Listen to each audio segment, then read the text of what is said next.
The Truth Girls. Hi everyone, it's Truth Girl Sonia here, and I'd like to tell you the story of how I was forced to medicate my son who has an autistic disorder.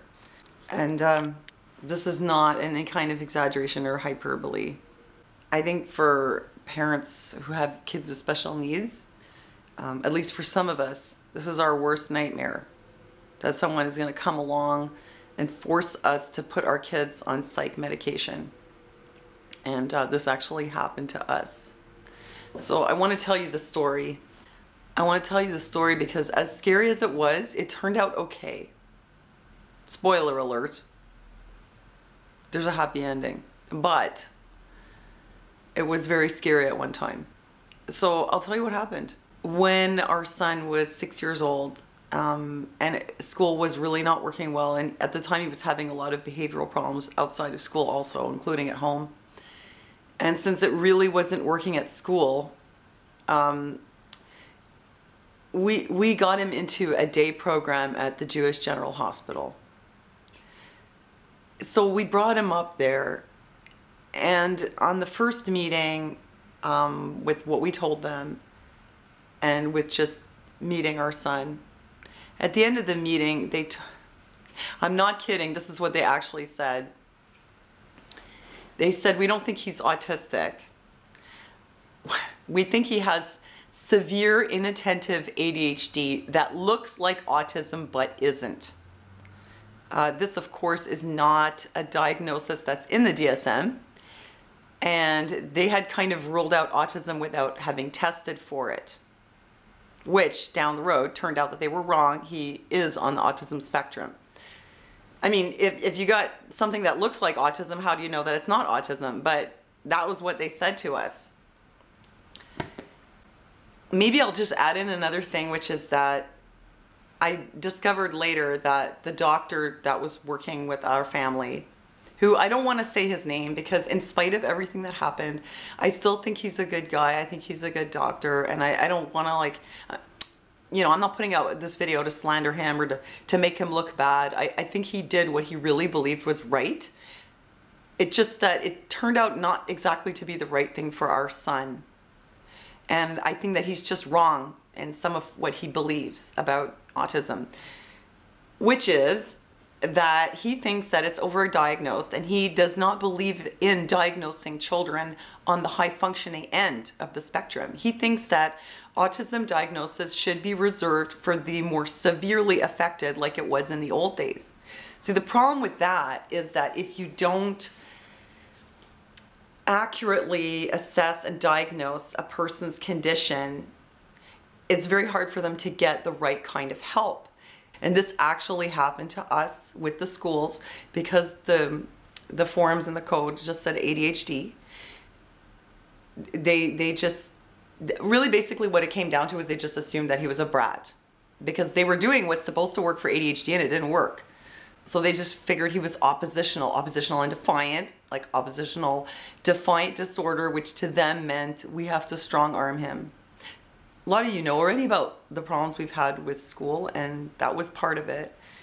But so anyhow, it causes problems if you don't diagnose it because they can't access help. But this particular doctor had written a paper saying that diagnosing people on the high functioning end just takes away resources from those on the lower functioning end who really need them, like who need the resources. But actually people all over the spectrum need resources and help. But this is where the Jewish was coming from. This is where that doctor was coming from. So he doesn't want to diagnose people. Well, he can't diagnose because they don't do the testing, but he's against diagnosing. So we didn't know that at the time. But that was definitely a factor. So he said severe inattentive ADHD that looks like autism but isn't. And he told me that we were going to have to put him on medication. And I said, well, don't we have a choice? Because we didn't want to do that. And in fact, I've never talked about our road with medication because I was kind of like, not ashamed, but I figured that a lot of people wouldn't understand why we, of all people, would let our son be put on medication. But as you'll see, we had no choice. So what happened was I said, don't we have a choice? And he said, yes. But if his ADHD is so severe that it is affecting his social and emotional development, it would be criminal to refuse. As in that we could be brought up on charges of criminal medical child neglect. And what would happen then would be not that they would take him away from us, but they would take away our medical rights as parents. So of course, you know, that scared the crap out of me.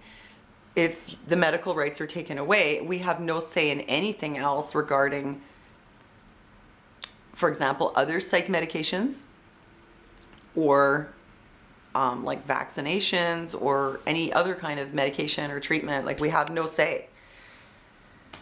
So that really freaked me out. I felt like I was really being bullied, you know? And the other thing was, like, he made it like if we don't medicate him, we will not be able to manage our son and we'll end up having to place him in foster care. Not what you want to hear, you know? And I said, well, what if we refuse to put him in foster care? They actually said to us, we might have to do it for you. Like, that's how hard line and intimidating it was. Put him on medication or we'll bring you up on charges of criminal medical neglect. And also, you know, down the road, maybe we'll take him away. I mean, it was really, really that scary. So I was terrified and I was praying about it and I was just trying to trust that it was going to turn out okay. And of course if you're wondering why I was worried, it's because there are stories out there of like kids being put on Ritalin and they end up, you know, having heart attacks. I'd read this book, Healing the New Epidemics.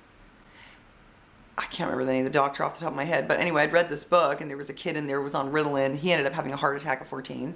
There were stories on the internet of people saying, you know, like videos of their kid. There was a little boy, I remember this one, and they said he was diagnosed with severe ADHD and he was on like 40 milligrams of stimulants and he died. So I was afraid, you know, what's it going to do to him, or how's it going to change his brain, even if it doesn't kill him. But they assured me they were just going to give him a really low dose and that it was going to help him get the most out of the program. So I was like, okay, fine. So we put him on Ritalin. In the beginning, it was horrible. He had like emotional breakdowns at school with it. It was just awful. But, you know, eventually, like in the second week, I guess the dose was adjusted. And he seemed to be okay. And we noticed that he was calmer. Like before, it was hard, like impossible to walk down the street with him. Now he was sort of like less like running around like crazy because, you know, that driven by a motor, he was like climbing lampposts and like you just couldn't even walk down the street with him. So it did help for that. And it made it that like he could be in the school environment, participating more, but at the day program with a lot of support. In that situation, actually, he started to do quite well with the Ritalin, and he was on 5 milligrams in the morning, and then also 5 like around lunchtime. So at 6 years old, he was on 10 milligrams of Ritalin.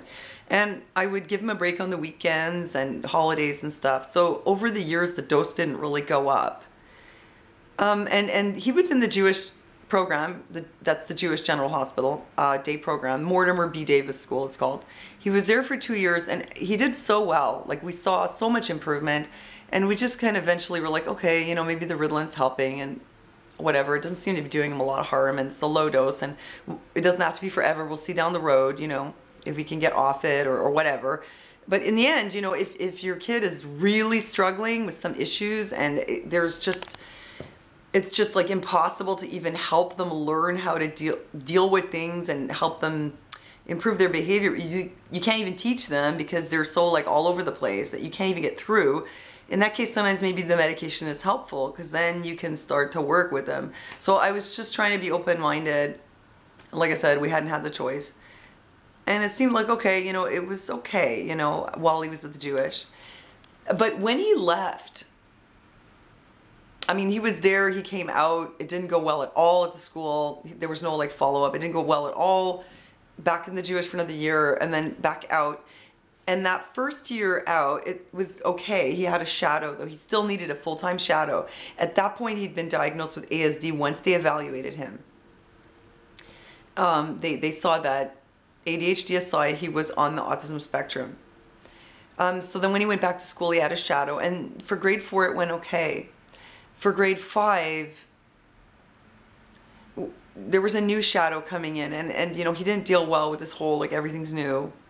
There was a big learning curve there, and there were some things that happened, I'll tell you. Well, I've told you quite a bit in other videos, but there was a bunch of things that happened. It led to the school was like always grabbing him, and he would fight back, and then he'd be in restraints, and they were grabbing him just because he doesn't answer to his name or the you know, the request, or no, or stop, or whatever. It's like he doesn't hear you, so they would think he was being defiant, and they would just sort of grab him. And actually, some of that had to do with the fact that for some reason, they didn't have the report about his ASD. They just had the report that said he had ADHD. So again, they didn't really understand.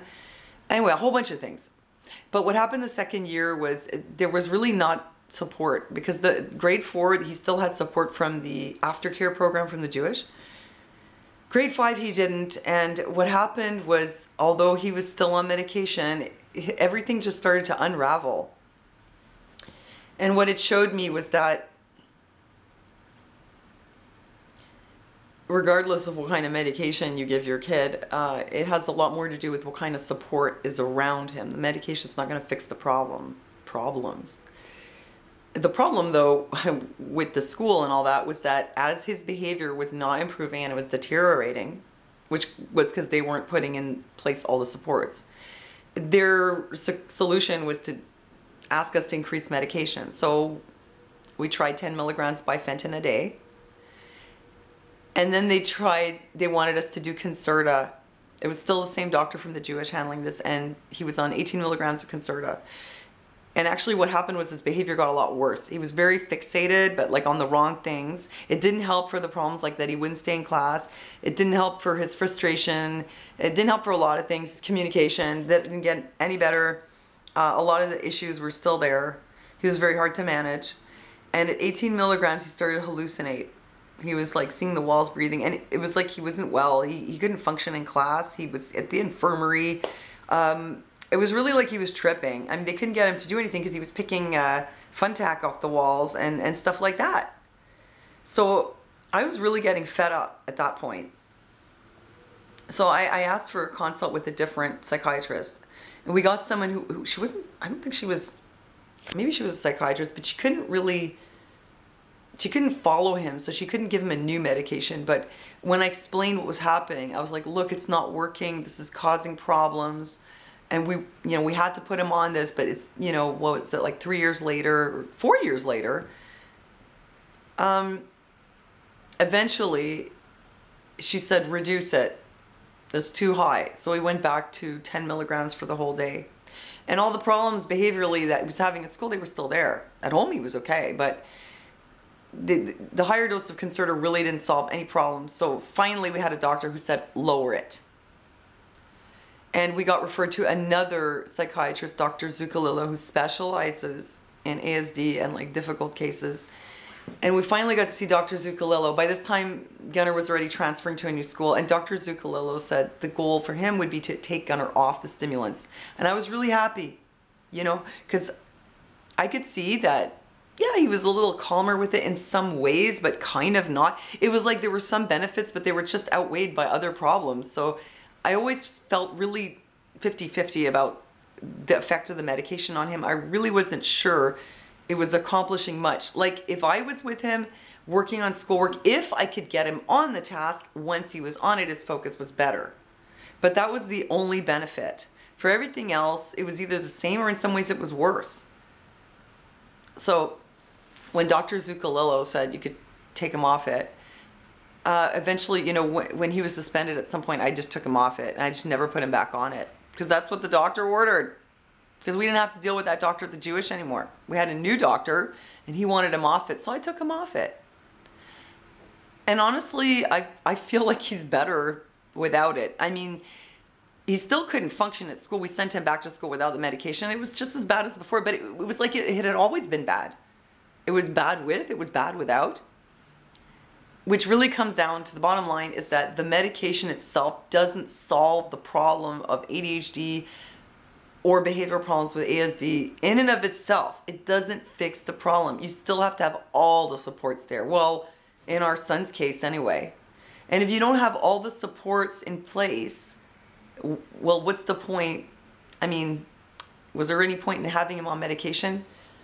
It didn't seem like it to us. Maybe. Dr. Zuccolillo didn't think so. So that was the story. Like, we were forced to put him on it. And he was on it at 6 years old up to age 10. And he's been off it for like 6 months now. And again, honestly, I don't really see any reason I'd want to put him back on it, because if there was any improvement, some area that was offset by problems in some other area. So this is where we're at now. Gunner's not on any medication. He's never been on anything other than, you know, Ritalin and similar stuff. And he hated it. Gunner absolutely hated the Ritalin. He said it made him feel depressed and all kinds of other stuff. And I understand that because they gave it to me too. And I tried Dexedrine, which I explained in another video, because they thought maybe I had ADHD. I tried it. I tried Adderall. I hated it. It made me feel horrible all day long. Like, just a horrible feeling. Like, get irritated, depressed. Maybe I was easier to be around because maybe I don't ramble so much. But maybe that makes other people feel better, but it didn't make me feel better. So I felt like that's what it's like for my son. It makes other people feel better because he's quiet. But it doesn't make him feel better. And another thing was, studies have shown that one of the effects of Ritalin for boys is decreased academic performance. You'd think it would be improved, but it's not. It's decreased. Worse grades over time. And I even brought this up with the doctor at the Jewish. I said, yeah, but look at this. You know, it says like down the road, academic performance goes down. And he goes, oh, that's because it's prescribed for the wrong reasons. And, you know, but that won't happen here. But guess what? It did. In some cases, I guess the kids are quieter, so they get less attention and nobody notices that their grades are going down the toilet and they're spending their whole day sorting M&Ms under their desk. And in my son's case, it just made him all, I don't know, it just didn't help. It didn't help his grades. It like just screwed him up.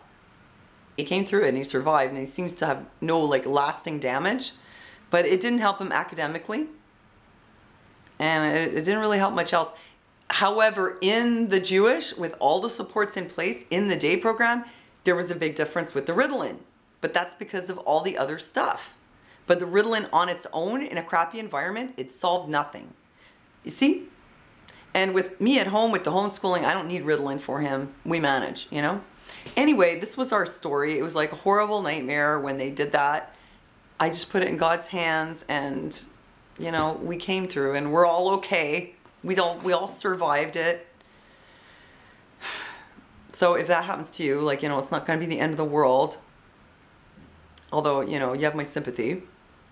I just want to share this story with you. This does actually happen. They do force you to put your kid on drugs. And so now you know, my son was on medication because of this. And now he's off it. And that's it. I just want to share that with you. So that's it. Thanks for giving me a thumbs up. Thanks for your support on Patreon. And thanks for listening to me. And I'll see you next time.